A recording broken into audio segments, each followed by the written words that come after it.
Okay, this particular recording is for the assignment in Chapter 29.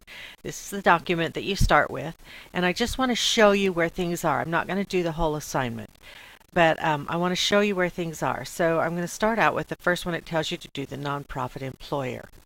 You're going to make this into a fillable form. And to get you started, you're going to click on in the right place next to the nonprofit employer and then click on developer. And here are your controls. This little teeny valet, I can't think of what it's called, is your legacy tool, and those are the tools you're going to use. And somewhere in my stuff I have a document about the difference between legacy tools and the others. So I'll try to find that and put that in Cafe 240. You click on the little down arrow here, and for this particular one you're going to do a drop down list. So when you put your cursor over this one, you'll see it says drop down form field. So you click on that and it puts it right in. Then in order to put what you want in the drop down list with your cursor just to the right side, you go back up here under the controls and click on properties. And then here you can type in the things it says. I can't remember what it says, but I think one of them is college, and then you add it. And then you can say, because I can't remember what they are, and then you add it. And so those two things are going to be in my drop-down list. You can add as many as you want and click OK. And now college is the default. And when you click on it, nothing happens. You can't see the list yet. And that's because after you get all of these things filled in, all the little boxes for the yes and the no and the date and the name and all and gender, you have to lock the document. If you don't do that, it doesn't work. So you want to restrict editing, and when you send it to me, the editing should be restricted. And when you do that, you're going to allow only this type of editing, and you're going to say fill in form. And then when you're through, you say yes, start enforcing protection. Don't put a password on it, because if you do, I can't use it. So then you just click on OK. Now, if I click anywhere, it takes me right down to the only form I have on this field, in this document. You see how it went right down to college? That's the only thing I can do because I've locked the document. So those are steps you must take. Now I'm going to close this and show you a completed form. So let's see if I've locked it.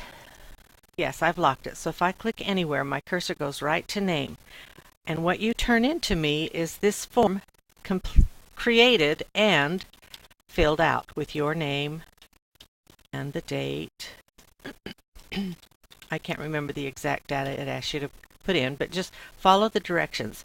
Now you can either take the cursor over there and click, or you can tab. And when you tab, then you can go 1, 2, 3, 4, anywhere. I have something in front of my keyboard, so I can't type. And then tab, and it'll take you to, oops, I didn't do tab, I did cap locks. Okay, tab, it takes you to birth. And then you tab, and my client number and whatever, you can put anything in there. Gender, female, you just have to press the space bar and you get an X. Here you pick which one you want, and here you pick which one you want, and then you put a check mark in the answers here. Okay, that's what you need to do to turn this in. So I wanted to be sure you saw it completed.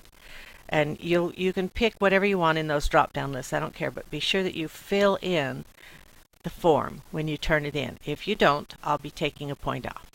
So that's it on the form field. Just remember that you have to have the developer tab showing. And again, I'll remind you, you turn that on by clicking on the little down arrow next to your Active Directory, telling it more commands, and then customize the ribbon, and in that place you can put a check mark in developer. That makes the developer tab show up.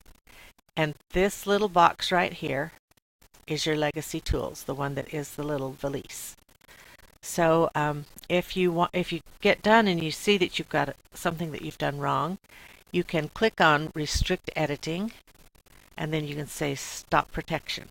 Now you can go in and change whatever you want. You can click anywhere you want in it and change what you want.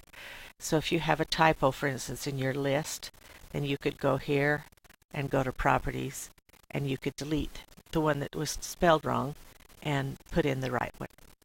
But just remember before you turn it in to yes, start enforcing protection, and then OK on the password. If you click cancel, then it's weird. It just doesn't work right. So that's it. Have fun.